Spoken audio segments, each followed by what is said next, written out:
Hello, my name's Malfunction. I'm an artist and a whole bunch of other stuff.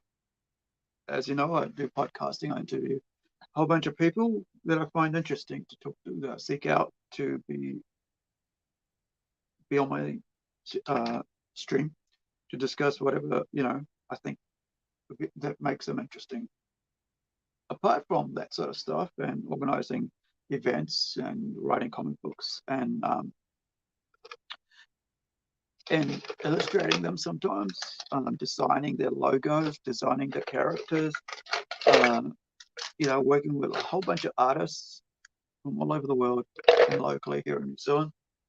I welcome you to this unusual little uh, discussion, whatever me ranting, doing, talking about, you know, while I work on this ceramic plate sculpture that I'm doing as part of my offering for this year's donation, I should say, offering donations, whatever, for this year's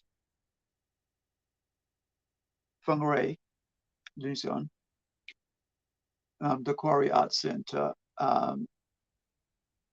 Great Lake fundraiser, which is often, if you've watched my videos, I've talked about this, which is often has artwork donated from all around the world, and majority, 98%, 90% of the time, 95, from New Zealand, and even mostly from the local community here, arts community here in Pumaree, in Northland, I should say. And so one of the things I've done over the past few years, is 2018 or 2019, I think, since I've gotten back on my feet about what I want to do. I've slowly begun becoming a part of the art scene as such, which I was a part of a long time ago. And so now I've decided to be a bit more proactive in that, and with that also, do my part, because I've been rewarded through it, being part of the community. So I'm going to do my part and also help others, you know, get their start in life, as they say, as artists, and so forth, whatever way I can. So one of the ways I can is by sharing my own artwork and donating it to it. And this is, of course, my my special my kind of, like, you could say, my, which is my own specific style of art that I do when it comes to sculpture and ceramics. I mean, over the years, I've tried different you know types of working at things. I used to do these out of foam at one point and do them for hats and stuff. Decorate hats with the foam, because I cut them out in this art style. And then when this opportunity, way back, I think it was 2018, maybe 2019, arose, where I heard I could donate something and I wanted to get back into art, I decided, well, why not actually turn that, what I love doing, which is this sort of art, puzzle pieces mixed in with a puzzle style, mixed in with cultural aspects that people have, all things, right? And kind of a modern take on my own cultural uh, patterning, right? And so this has been my, you know, is when it comes to sculpturing, this is it. This is me. It's like sometimes there's a point in your life where you go, yeah, this is who I am, kind of thing. So this is who I am when it comes to ceramic and art and sculpture, I should say, when it comes to sculpture art. And I'm happy with it. I am finally happy with where I'm at with it. I decided what I'm at. When you make that final decision in your life, you got to live with that. You got to accept that. You got to own it, as they say, right? And owning that actually, helps you be secure about things. And that's one of the things I kind of had to do last week, which is own what I wanted, what I thought about something, that it's gonna be me. This is it. There's not, I'm not gonna let somebody else, you know, take it or think it. It's mine. And so, yeah, so I thought that's, I decided, yeah, I'm gonna put my foot down and this is what I'm gonna do, and so on. And this that brings with it a bit of challenge, but also brings with it a bit of responsibility to complete things, right? And this is what, and doing this has allows me to actually stay on par for the course when it comes to ceramics, sculpture and getting this side of my art. Um, you know, if you watch the other videos, I talk about how, this is what is contrary to my digital work. Well, I'm mirroring my digital work. So I've got the digital work, which I do spend all day long, whatever, on computer, designing all these different things, writing up all these different stories and so on, comics and whatever, the logos, whatever designs I come up with, websites and all that. But this is the physical side of things, coming up with physical, putting all that into a physical form. And of course, most of the artwork I do is also physical because it gets printed and published as such. But this is like me hands-on, you know, going hard at it, as they say here in New Zealand, and owning this aspect of that. So I'm about maybe 2/3 of the way through this. And so all I need to do is clear out some bottom parts of it. Hopefully, it's not too bright that you're not able to see. Maybe could be a bit less bright. I don't know here. Let me just see. But I'm hoping that, that by actually doing this and showing you guys, this aspect of things, and I'll be able to help promote the event because, by showing my work, myself working at it, and bring more eyes and ears to the event in my way, right? Which is why I'm doing videos and podcasting and stuff, whatever, live streaming it. So this is the first time I've done this on YouTube. Hopefully everything is good. Everything's come through all right. I forgot to check it. Usually I go online and check it, but I'm just a bit worn out. The last week or so has taken a lot out of me because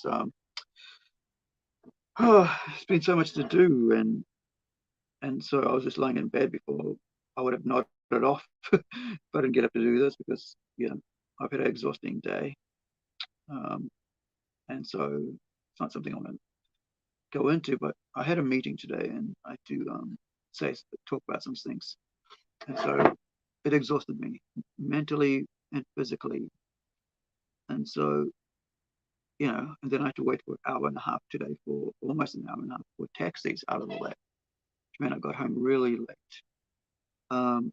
But it's life. You got to prepare for whatever may come and not be too stressed out about it if it doesn't go your way. Because that's just energy. Just it's either negative energy or it's positive energy, and you got to decide if you want positive energy or if you want negative energy. And I don't mean that in some sort of spiritual way. I just mean it as like health, right? If you have energy, you can do a lot of things. If you don't have the energy, you can't do a lot of things.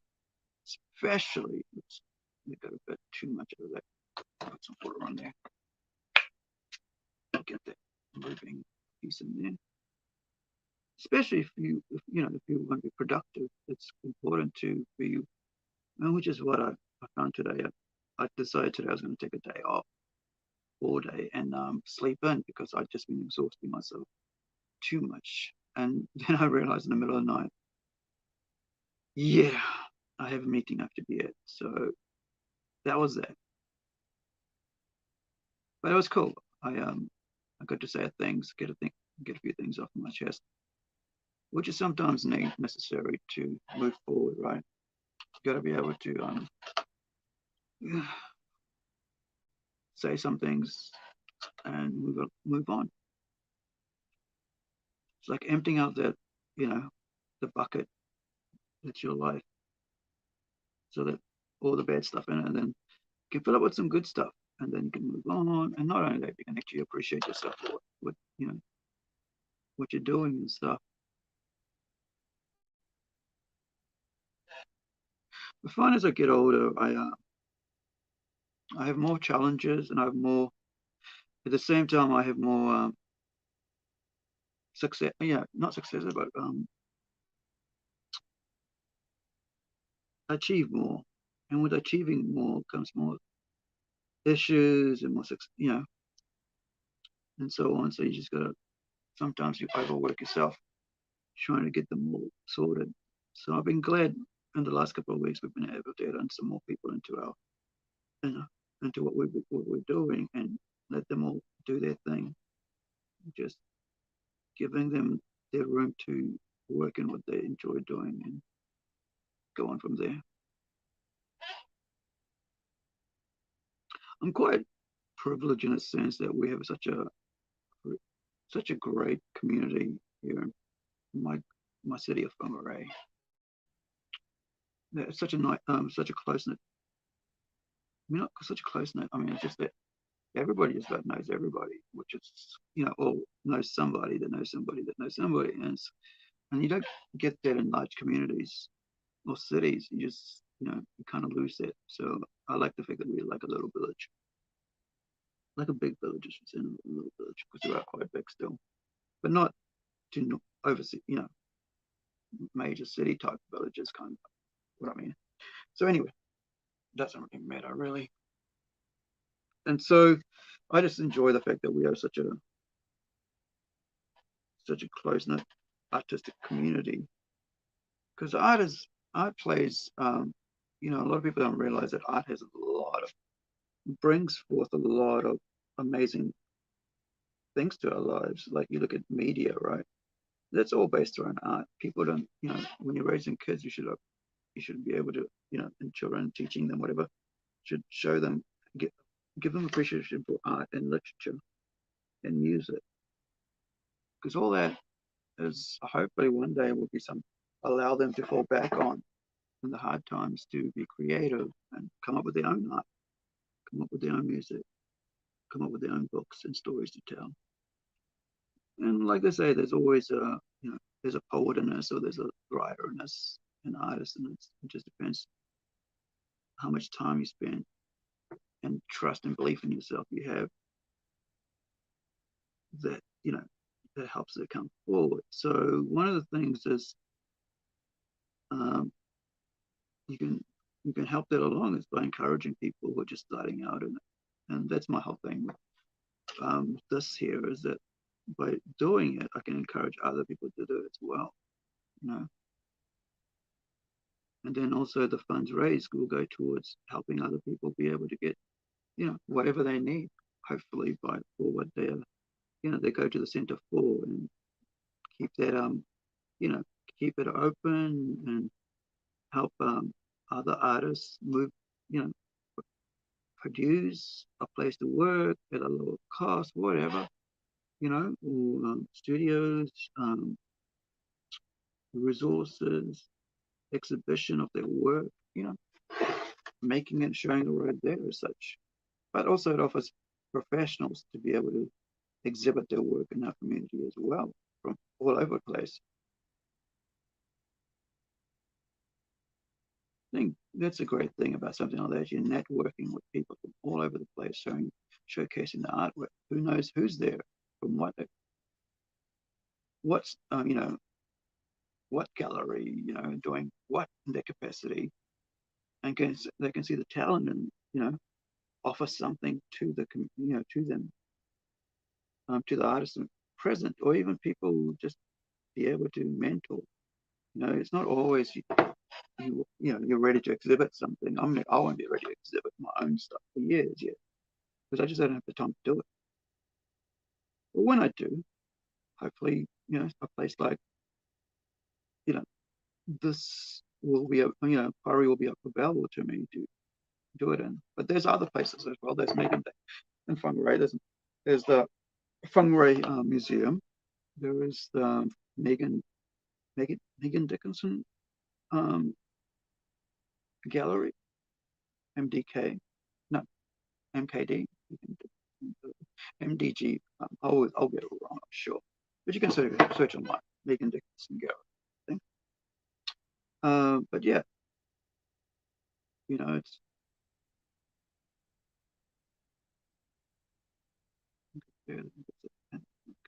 here. Right.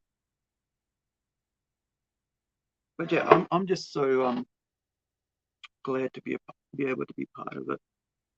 You know, it's one of those things in life. You have to be involved. If you want to be a part of, you want to.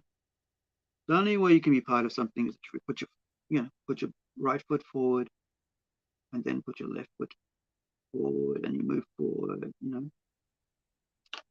Somebody said, one of the persons I was talking to today was, remembered a quote, but then they didn't know who it was from. They looked it up. So it's someone in Rousey. I'm probably going to butcher this, and I was going to write it down. Something about, nobody makes a difference without moving forward. If you're standing still, you're not moving. Something like that. Anyway, maybe it's so if you're not moving, you're not doing anything. You're not achieving anything.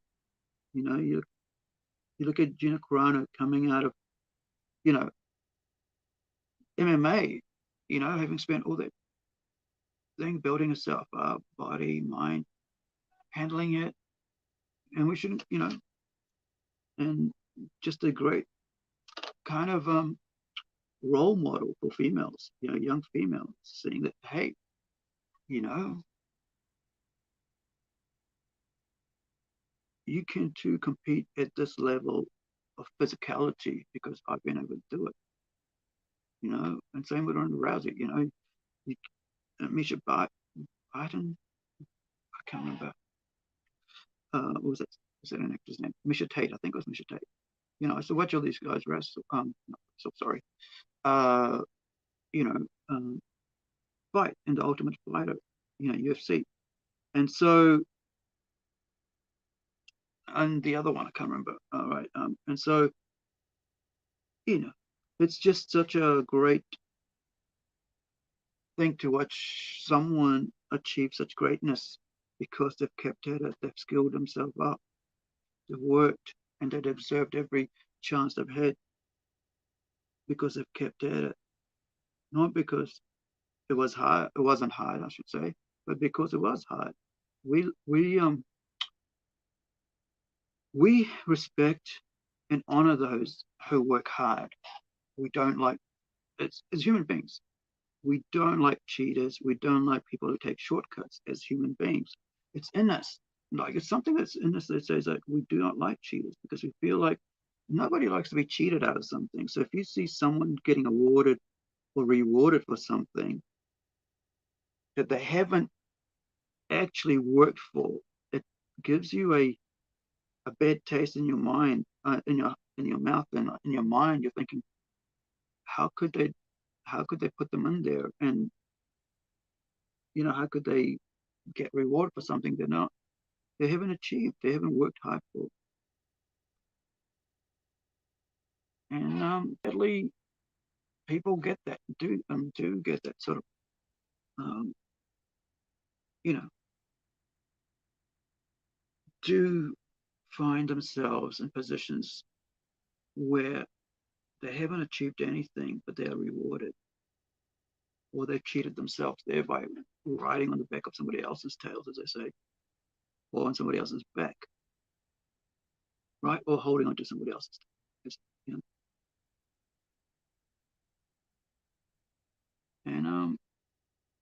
and I think we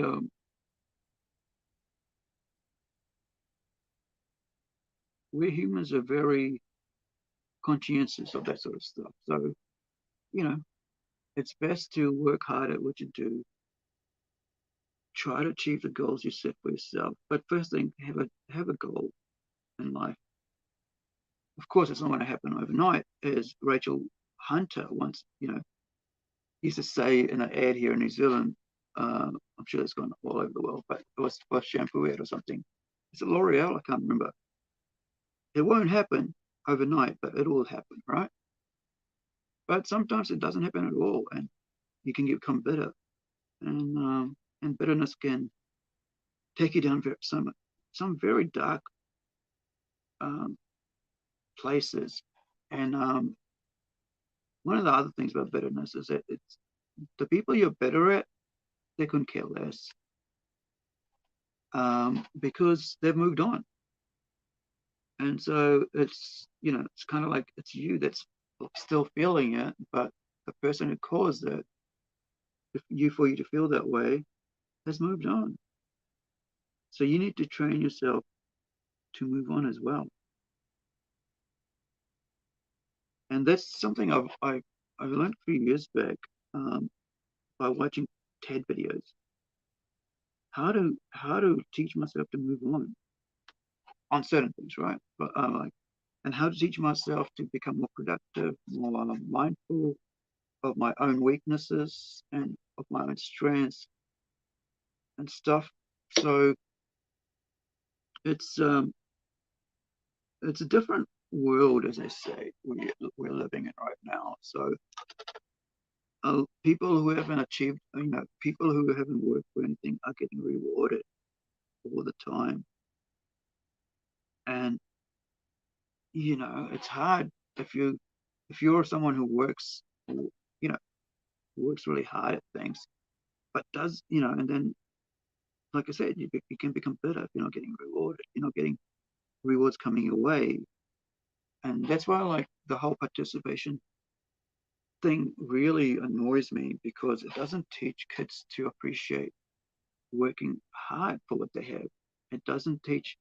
And so you have a generation now where you have people just expecting everything to be handed to them, sadly, but they haven't worked for it. So, they want high paying jobs. They don't want to do entry level stuff, but they want to gain, you know, all the accolades without doing all the past work to build up to get them to the accolades.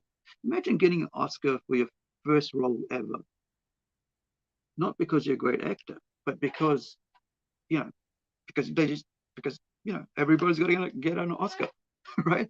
And so think of how that makes other people feel, but what does that do to your own soul, right? What does it do to your own spirit?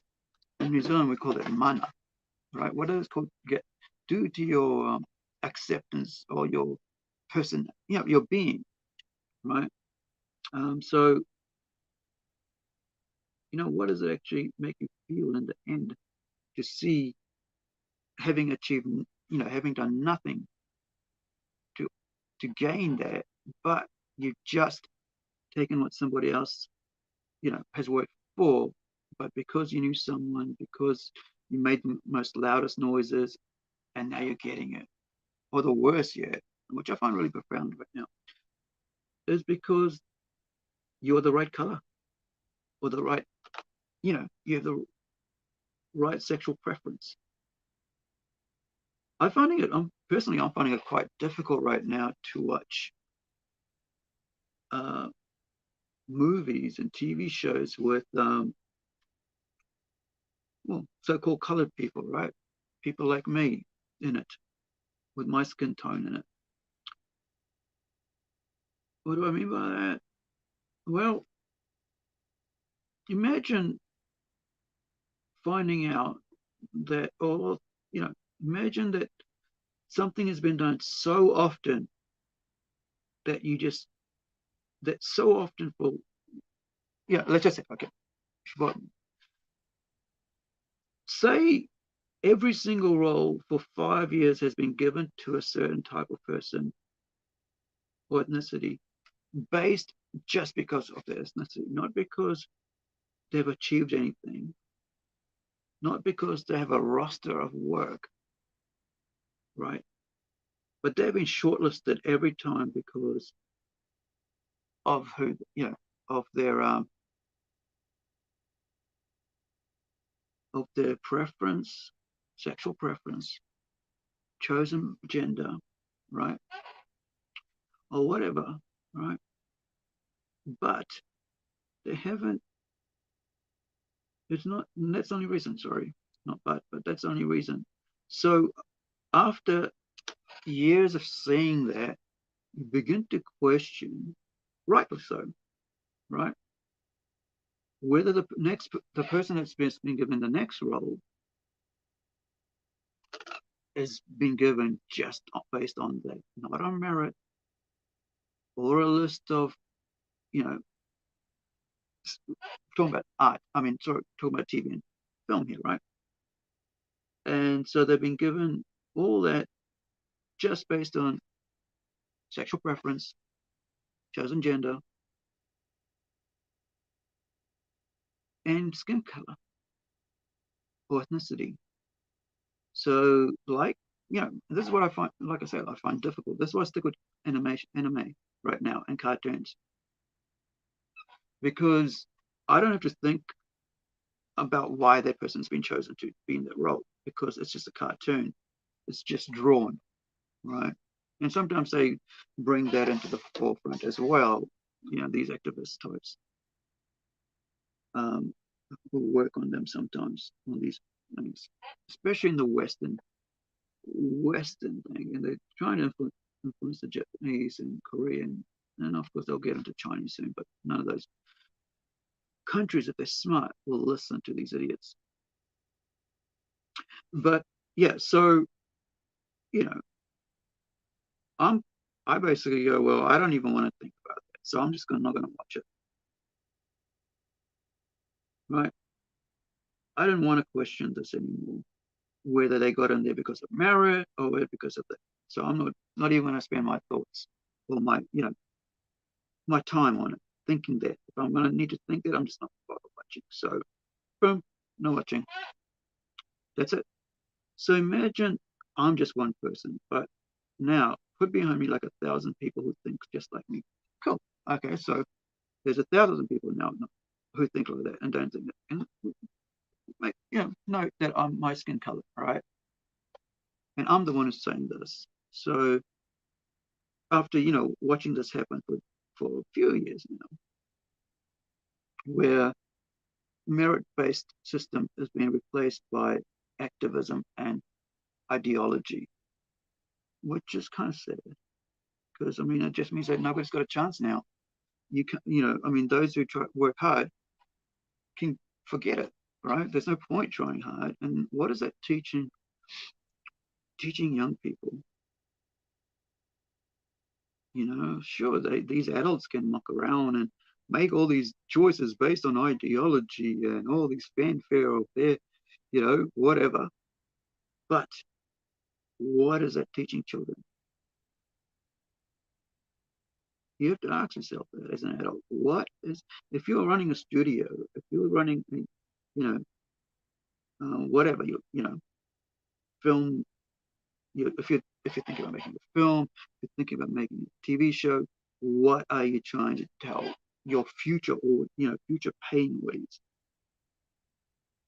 Because I think some people are right. There has to come a certain amount of responsibility, especially when they're PG, not mature content, but PG and under, like general content. What are you trying to teach those kids? Because you by putting those things out for that age group, you're actually saying, this is for them.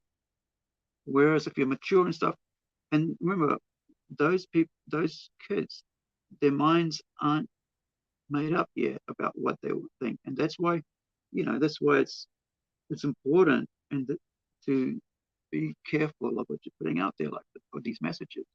You know, it's there's no point you trying to achieve something because somebody with a different color than you will just get in, and no matter how hard you work, right? Just like they did with the Yale thing. Oh, was it Yale? I can't remember if it was Yale, but one of them anyway, where they made Asian kids work way harder than everybody else just to get into it. But they lowered, I think it was they lowered the black kids thing, because then that'll be fair. But that's not fair.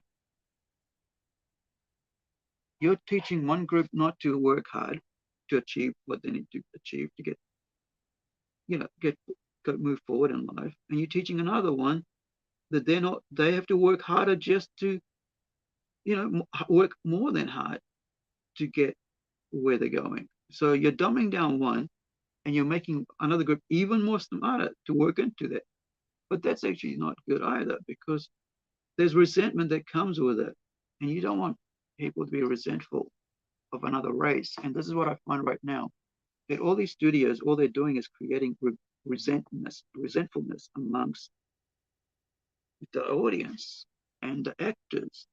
Work. Those people who are looking for work, they'll be turned away, saying, "Oh, sorry, you're the wrong." I had that happen one time actually.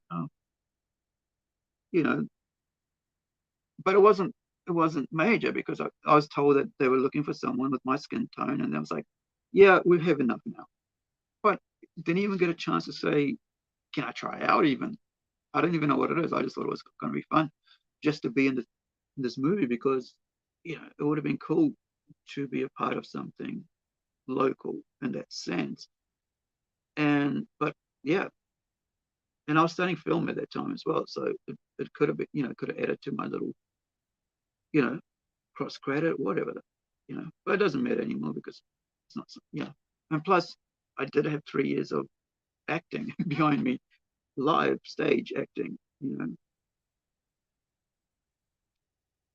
which I self-taught myself to do, and trained others to as well. And so I thought it was quite fun. I mean, funny, but I haven't really thought about it that much, given that. But I'm just noting here because I'm just saying. So, you know, if if the only role that you can be in this one film is your skin color, but then being told that they have enough of you and not even give you a chance of it, that's kind of like what I'm trying to say here. That no, we don't need you anymore, because we already have you. Oh, but can I try out in case I'm better than someone? No, no, no, no, no, no. We have our first colored person. We've chosen the one they came in first, so they got it. It's like, but are they good? Don't care. All we wanted was a colored person in there. So it just, I found it really kind of weird how that happens, and I think this is a long, long fallout that's going to be part of this in years and decades to come, and it's going to be hard to come back from it. And it's all the fault of these ideology people, these activists. They don't understand. All they're concerned about is the activism, how to make themselves look better in the eyes of their own peers, but never, never look at the fallout and future aspects of this. And this is what I get really annoyed about when it comes to these people, is they never look at the future. They never think, what is the fallout from this, or in decades to come? What is the fallout from this in years to follow, when they're dead and gone? All the activism, all the greatness, of great offerings to the agenda of ideology, or ideology and agenda. What is the, you know, and that's a sad part of all of this, is they don't think future, about the future. They think about the now, and that's the problem. This is something a couple of decades ago that I was became mindful of, the instant gratification of a certain type of people, and and and mostly it's liberal people who are very into the instant gratification, because they're taught that you got to have it now, and consumerism is part of that. There's no waiting for it. If you have it, go get it. If you can afford it, buy now, buy now, buy now. Kind of thing. But yeah, I think we are. I think there are people who are wising up to it, but it's too late for this generation. The Y, or what, I think it's XY, yeah, Y generation. So Z's might have it, and I don't mean the Z's in the alphabet community. I mean Z's like in Generation Z, Z, as we call it here sometimes in this one, Z, alphabet Z. That's quite sad. But I mean, just a whole generation of people being taught to just, you know, have it all now. Why wait? But why wait means that in that waiting period, you can learn, you can benefit your community, you can upskill. That's why you have school, right? Why don't you just don't go and learn? Just, leave mum, once you can walk, just go out into the world. Don't even, you know, listen to anybody. Don't even think about doing anything. Just walk. Go on. And that's how it seems right now. It's like these people just want everybody to just, you know, behave this way, where be on your own, make all your decisions yourself. But they don't realize that what they want is that when you're like that, then you listen to them and make decisions according to their thing, right? According to what they want you to do. And so, because then you're more vulnerable to them, to their way of thinking when you're uneducated, right? That's why we educate our kids, because we don't want them to be vulnerable to to predators like them. We want them to be educated and know what to do in certain situations, because then they can protect themselves, or they know where to go to seek help, right? But an uneducated person is a vulnerable person, and that's what it comes down to. Because you look at it, like, if you don't know what maths and etiquette and all that, your friggin' landlord can take advantage of you. Your bank can take advantage of you. The shop owner can take advantage of you. He can give you the wrong change, right? And you won't even know. He might rip you off. That's why we educate, you know, and why we keep a distance, and why we between adults and children, because we want them to know what's right and what's wrong, and what's okay for adults and what's okay for kids. When you bring the two together, you got to make sure it's in a safe environment for the child. Couldn't care less about the adult, because they're not vulnerable, right? The majority of the time, it's kids that are vulnerable. So you got to make sure that the kids, you know, are safe in the environment they're in. And adults tend to forget what it's like being kids. So that's, I think they think sometimes they think that. I think they've forgotten what it's like to be vulnerable and not understand certain things. And so rather than, you know, rather than the adult changing, they want the child to change.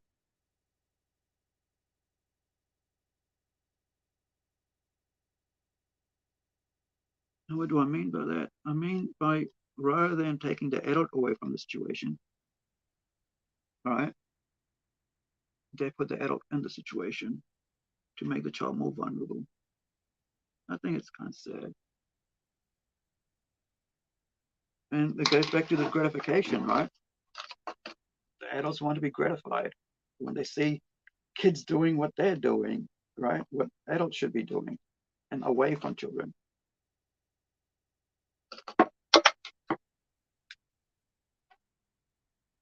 Okay, so let's have a look. So I've got around to this area here, these two areas. And once this is all finished here, then I'll go into the middle. The middle part's going to be quite simple. I'm not going to try to be too fancy with that, because, there's got to be a balance between, um, you know, the good, the technical, well, not technical, the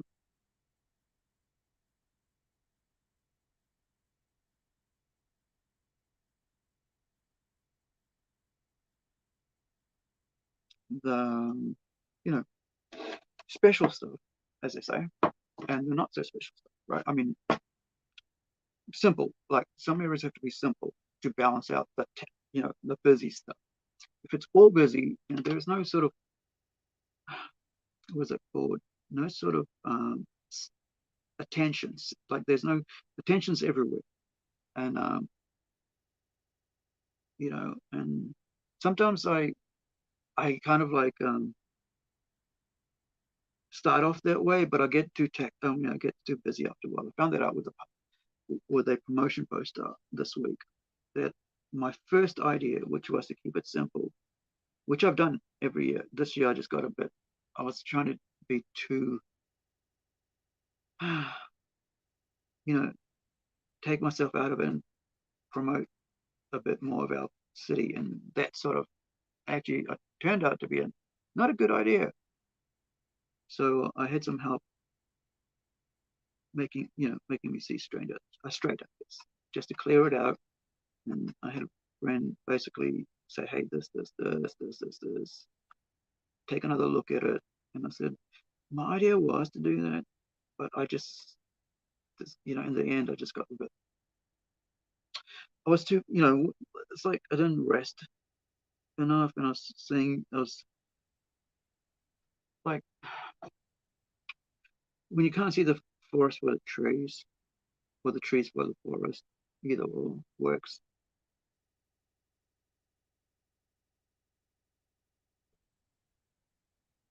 Okay, I better turn the heater off. Sorry, I forgot that. It's the middle of winter here in New Zealand, and so being the middle of winter, it it kind of you got to have the heater on.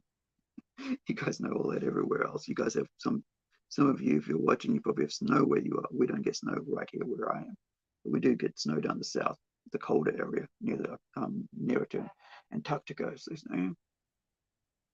as it is, what they say is, the closer you get to Antarctica, you get snow, sleet, all that good stuff.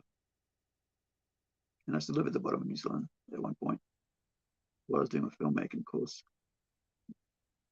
my degree, I should say.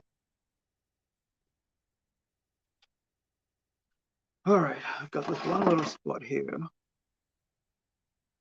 which is a specific thing that I need to put in as part of this thing.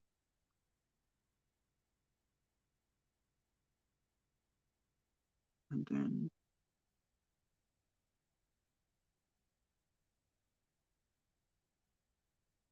I can move on to the larger area.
Got a bit distracted, went into my own brain there for a bit, thinking about it today.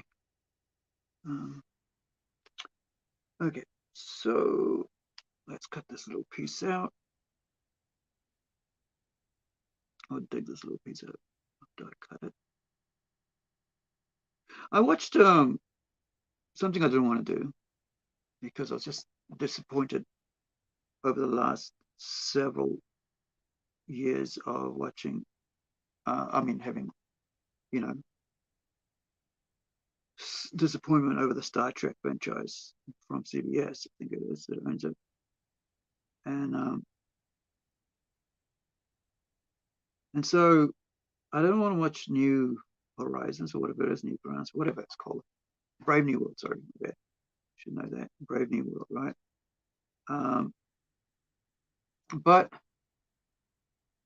I'd watched Memory from Liam Neeson. You'd probably see the ad on this channel because I quite enjoyed that movie. It's quite good.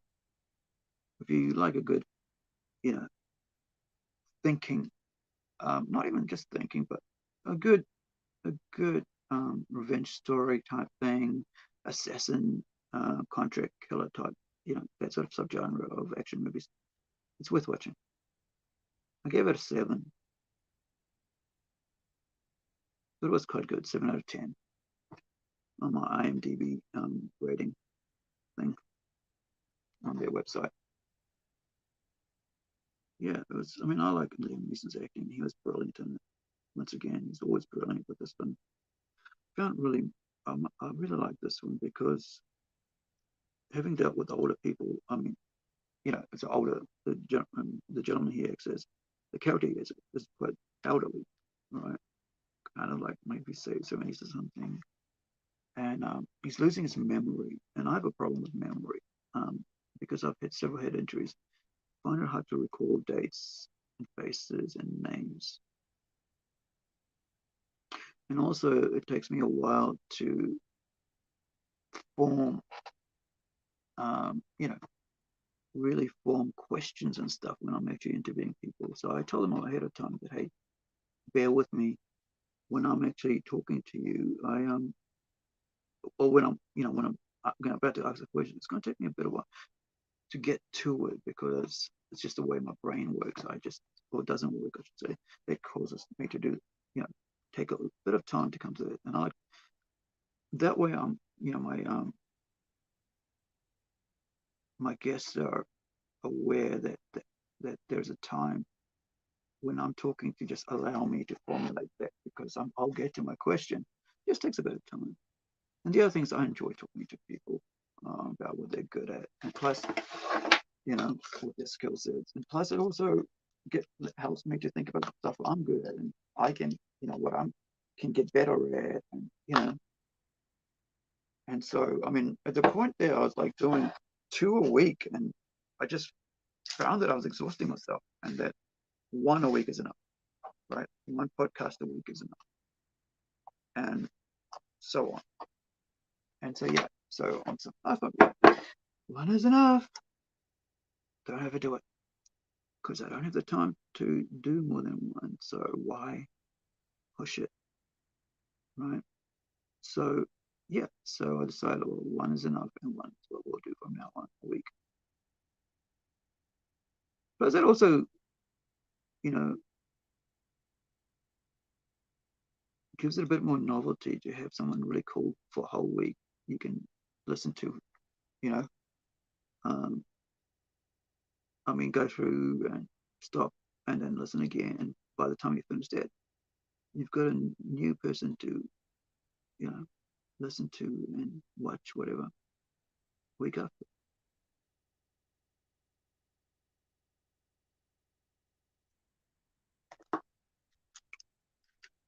With a full and good session. And so yeah,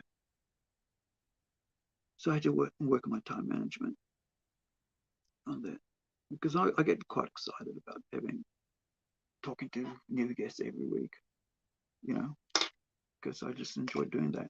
Just come because I've worked in radio and all that stuff, and so it's another aspect of what I do to move on from radio to podcasting, and yeah.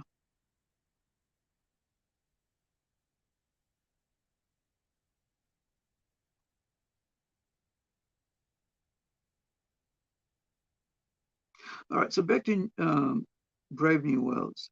I thought it was quite cool. I thought it was, it kind of had that old school um, Starfleet, right? Old school Star Trek feel to it. It's that it feels. I hope. I mean, I've only seen the one episode, and I'm not going to try to binge it. It's one of my things now. It's like I like it, so I'm going to try not to binge it. I'm going to watch it once a week, kind of thing, or once every few days, you know, time winning, free time winning, I should say, and soak it in one at a time.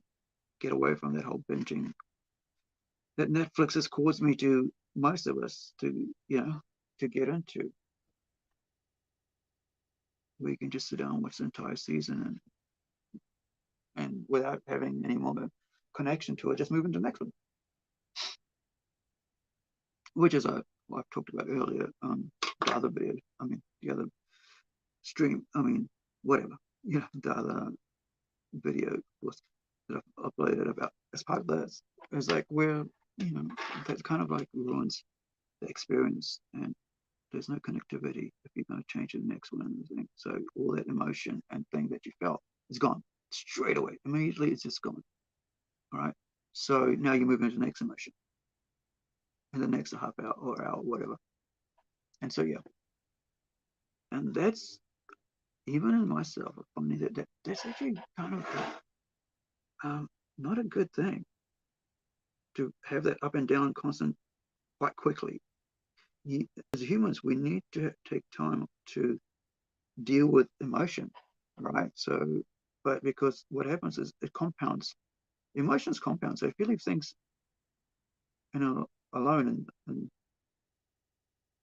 in your, emotionally, to just like, I feel, I was crying because I was connecting to it, and like, oh, next episode, please.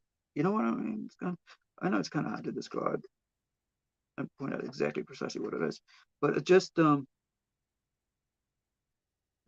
feels like that we're getting trained to be like animals, emotionless, and it's kind of dangerous in a way. It's like, it's a dangerous thing to have that happen, because we need to be able to learn how to deal with our emotions, and not just change so quickly. And I'm in the same boat, man. I'm having to learn that as well. It's not easy. Doesn't matter how old you get, dealing with the emotions is a constant learning process. And you find out what works for you and what doesn't. You chuck away what doesn't work and you keep what does work. But yeah, so like I said, it was Brave New Worlds was pretty cool. I was, I felt kind of like I might be wasting my time giving it a better view, especially after the last previous um, things, releases they've had. Where they've basically tried to do things, push things on, that isn't actually what an aspect. They force, like, getting force fed is horrible, right? You've seen the goose, you know, the way they get corn shoved down their gullets. That's how I feel this whole, when it comes to social uh, things, forcing that down people's throat is horrible, because they'll resent you and they'll hate you for it and they'll turn against you for it. And you don't want that.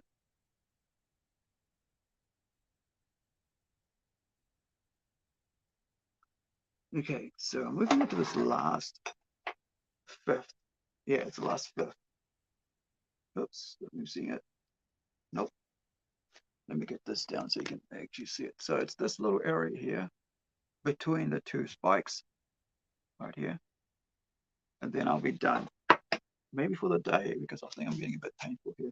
It's been an hour. So I can only handle like an hour at a time sitting in the same spot. So, usually when I'm talking to people, like I move sideways, but when I'm in my interviews, and you'll notice that. But but here, I'm not able to do that. So 1 hour is too much for me to sit in the same position, and I have to sit in the same position for this thing, for me to do this thing, right?